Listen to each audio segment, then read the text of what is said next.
Antes de mergulhar nesta história incrível, considere se inscrever no canal e ativar o sininho. Cada história aqui tem algo a dizer, e você não vai querer perder nenhuma. Vivian Mitchell tinha tudo o que se poderia desejar. Herdeira de uma fortuna colossal acumulada ao longo de várias gerações, cresceu cercada de luxo e opulência, aprendendo a arte dos negócios desde cedo.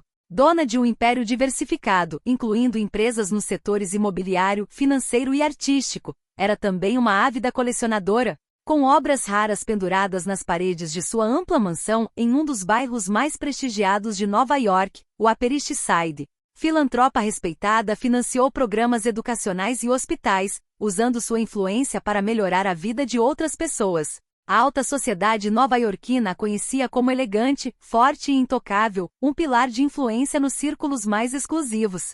No entanto, por trás dessa máscara de sucesso e confiança, Vivian se tornará uma prisioneira de seu corpo e de suas memórias. 5 anos antes, um derrame repentino virara sua vida de cabeça para baixo. Naquele dia, enquanto se preparava para um evento social, tudo mudou. Uma fraqueza repentina nas pernas, uma queda, e o mundo desmoronou ao seu redor. A partir daquele momento, Vivian ficou confinada a uma cadeira de rodas, confinada a um corpo que se recusava a obedecer. Cercada por uma equipe de cuidadores atenciosos e dedicados, ela desfrutou do melhor conforto imaginável, de massagens diárias a refeições preparadas por chefes com estrelas Michelin. No entanto, nenhum luxo, nenhum cuidado conseguia preencher esse vazio interior, porque o mais difícil para Vivian não era a dor física. Ao longo dos anos, ela aprenderá a domá-la, a guardá-la num canto da consciência. O que a corroía profundamente era o vazio glacial que se instalara em sua mente, a falta de esperança que sugava cada vez mais sua energia a cada dia.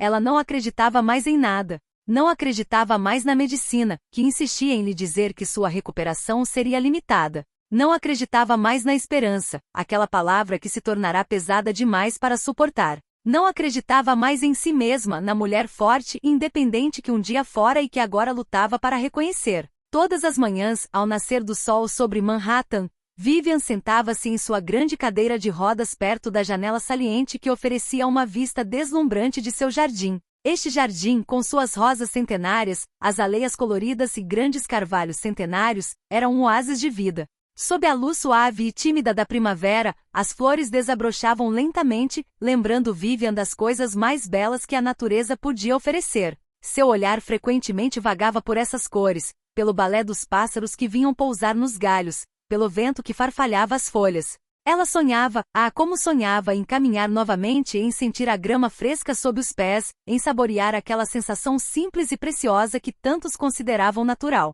Queria sentir a vida, não mais através de uma janela, ou de memórias borradas, mas com cada fibra do seu ser. Mas a verdade, implacável, impunha-se a ela todos os dias. Ela nunca mais voltaria a andar. Ela sabia disso. Todos os dias, sentia isso nos músculos atrofiados, nas pernas pesadas como chumbo, no silêncio que reinava em seu quarto quando a noite vinha surpreendê-la. E esse conhecimento a matou um pouco mais. Numa tarde quente de maio, a luz dourada da primavera filtrava-se pelas pesadas cortinas de veludo da sala de estar de Vivian. Sentada em sua cadeira de rodas, ela assistia distraidamente a um documentário sobre música clássica na televisão. As notas doces de violinos e pianos flutuavam pelo ambiente, mas sua mente permanecia em outro lugar, levada por uma mistura de melancolia e cansaço. Ela deixou as horas passarem sem realmente vê-las, prisioneira de seus pensamentos, de seus arrependimentos. De repente a campainha tocou, quebrando o silêncio tranquilo da casa. Claire, sua assistente pessoal, levantou-se rapidamente e foi abrir a porta. Na soleira, um jovem de cerca de 20 anos estava parado, modesto e calmo. Ele vestia uma calça jeans simples e surrada, uma camisa de linho levemente amassada e uma bolsa de violão pendurada no ombro. Seu rosto, iluminado por um sorriso tímido, exalava uma gentileza inesperada. Olá, Sra. Mitchell, disse ele respeitosamente, com a voz suave, mas segura. Meu nome é Jacob Turner, sou músico e moro aqui perto. Ouvi falar da senhora e gostaria de lhe fazer uma visita se não se importar. Claire ergueu uma sobrancelha, surpresa com a visita improvisada. Virou-se para Vivian, buscando aprovação silenciosa. Vivian, a princípio cautelosa, sentiu, no entanto, uma curiosidade crescente. Aquele jovem, tão diferente daqueles que normalmente a cercavam, despertava nela uma sensação estranha. Ela gesticulou para convidá-lo a entrar. Jacob cruzou a soleira cautelosamente, apoiando a bolsa em uma poltrona. Sentou-se em uma cadeira simples em frente a ela, com as mãos apoiadas nos joelhos, atento e humilde. Ele olhou nos olhos de Vivian, um olhar que não mentia. Um vislumbre de esperança, sinceridade e simplicidade. Ele não era médico, terapeuta ou especialista em reabilitação.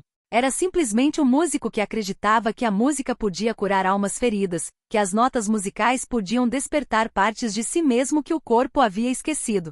Toco para pessoas que perderam algo, explicou ele suavemente.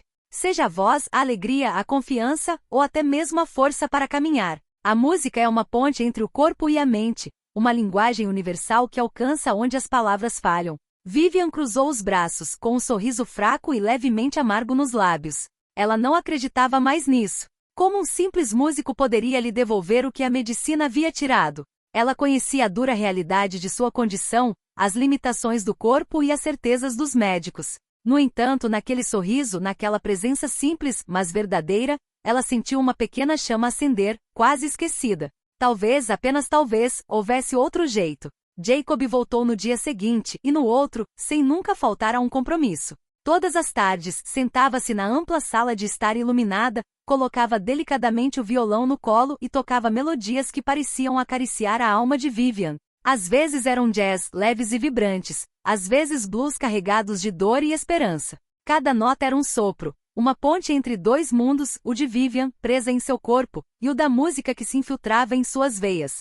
Mas a música por si só não bastava. Jacob entendia que a cura seria lenta, que teria que ser feita passo a passo. A cada dia, pacientemente, ele lhe oferecia um pequeno desafio, um exercício modesto, mas simbólico, mover um dedo, uma mão, um pé, uma perna. Sempre sem pressa, sem forçar, respeitando os limites do seu corpo ferido. Pegue minha mão, Vivian, ele costumava dizer a ela, e caminhe comigo. Não hoje, talvez não amanhã, mas em breve. No início, esses pequenos movimentos eram dolorosos. Cada contração muscular despertava uma dor surda e latejante. Vivian resistiu. Recusava-se a acreditar na tênue esperança que Jacob lhe oferecia. Ela já havia passado por muitas decepções, muitos fracassos. No entanto, cada nota tocada, cada sorriso encorajador de Jacob, reacendeu uma centelha esquecida dentro dela, um profundo desejo de lutar. Para distraí-la, Jacob também contava histórias, contos de músicos famosos que também enfrentaram lesões e perdas. Ele falava da tenacidade de Django Reinhardt, que aprendeu a tocar apesar de ter 2 dedos paralisados, ou de Ray Charles, que ficou cego, mas era mestre no piano e no canto. Essas histórias cativavam Vivian. Ela ouvia fascinada, como se cada história insuflasse uma nova força em seus músculos rígidos. Aos poucos, sob o olhar atento de Jacó, um milagre silencioso aconteceu. Sua perna direita, imóvel há muito tempo, começou a se mover levemente. Um arrepio de esperança percorreu seu corpo. Mas o caminho para a recuperação nunca foi linear. Houve dias sombrios, tempestades interiores. Vivian às vezes mergulhava em profundo desespero, dominada pela dor, fadiga e medo do fracasso. Ela queria desistir, resignar-se à sua cadeira de rodas e à sua solidão. O ceticismo reinava ao seu redor. Seus médicos cautelosos a alertaram: não se iluda, Sra. Mitchell. A recuperação é incerta e você corre o risco de se machucar mais. Mas Jacó permaneceu firme, uma presença gentil e constante. Ele nunca a pressionou além de suas forças. Ele ouviu suas dúvidas, seus medos, seus gritos silenciosos. A força não vem só do corpo, repetiu ele, mas também da vontade. E a sua é imensa. Certa noite, exausta após um dia difícil, Vivian desabou em lágrimas na cadeira. A dor era insuportável e seu moral estava no fundo do poço. Jacob se aproximou gentilmente e colocou uma mão reconfortante sobre a dela, que instintivamente apertou. Estou aqui, sussurrou ele com ternura.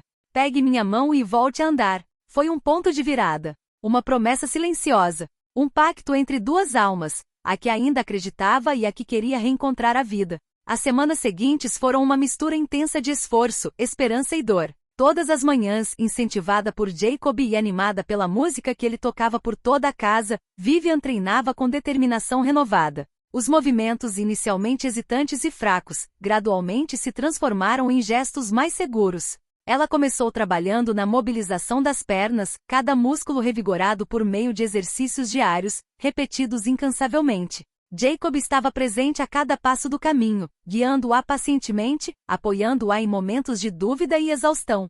Às vezes ele a ajudava a se levantar com uma bengala, outras vezes ela se apoiava firmemente em seu ombro, encontrando em sua presença apoio físico e moral. Cada passo à frente, por menor que fosse, era comemorado.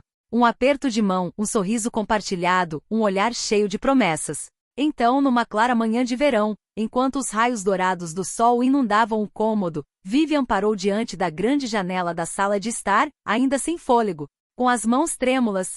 Seu olhar vagou por um instante para o jardim que tanto contemplara, mas desta vez era diferente. Ela não se sentia mais presa atrás daquele vidro. Jacob entrou silenciosamente, com o violão no ombro e um sorriso gentil iluminando seu rosto. Hoje ele declarou confiantemente: "Você caminha comigo, Vivian." Ela pegou a mão dele, trêmula, mas firme, buscando em seu aperto a força que há muito acreditava ter perdido.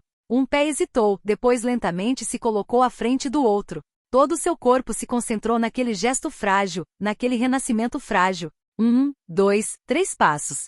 Cada passo era uma vitória, uma batalha vencida contra o passado, contra a dor e o silêncio. Seu coração batia forte, tomado por uma emoção que ela não sentia há anos. Lágrimas brotaram nos olhos de Vivian, turvando sua visão, mas eram lágrimas de alegria, esperança e renascimento.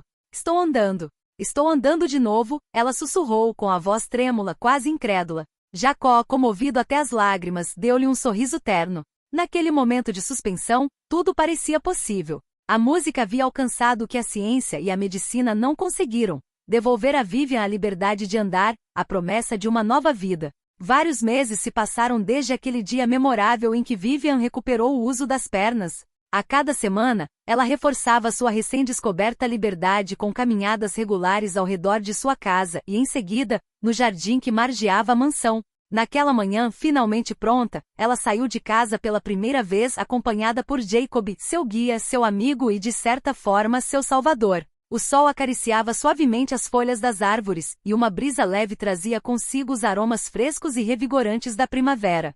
Vivian, calçando suas sandálias favoritas, colocou os pés descalços na grama fresca. Inspirou profundamente, enchendo os pulmões com ar puro, vibrante com uma energia que ela julgava perdida para sempre. O contato com a terra sob seus pés lhe dava uma sensação de renascimento, de uma conexão renovada com a própria vida. Naquele jardim, cercada pela beleza simples da natureza, ela compreendeu que nem a riqueza nem o luxo, nem as inúmeras obras de arte acumuladas ao longo dos anos poderiam igualar aquela sensação de liberdade, de renascimento. Ela sorriu com os olhos brilhando, consciente de que aquele passo era muito mais do que um passo físico, era uma vitória sobre o desespero e a solidão. Cheia de gratidão por Jacob, mas também impulsionada por um novo senso de propósito, Vivian tomou uma decisão transformadora. Ela criou uma fundação dedicada à reabilitação por meio da música e da arte para pessoas com deficiência. Este projeto, inspirado em seu próprio renascimento, foi uma homenagem vibrante ao homem cuja paixão e fé lhe devolveram a vida.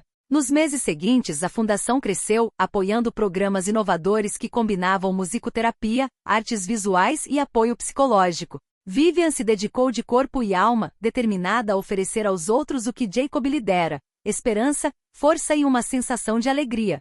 Certa noite, no crepúsculo dourado que envolvia a sala de estar, Vivian e Jacob sentaram-se ao piano de cauda. Juntos, tocaram uma melodia vibrante e animada, um hino à vida, à coragem e ao renascimento. As notas ecoavam pela sala, repletas de emoção, como uma celebração silenciosa de tudo o que havia sido vivenciado. Jacob sorriu enquanto olhava para Vivian, colocando uma mão sobre a dela. "Pegue minha mão e ande novamente", ele disse a ela um dia. E ela fez isso.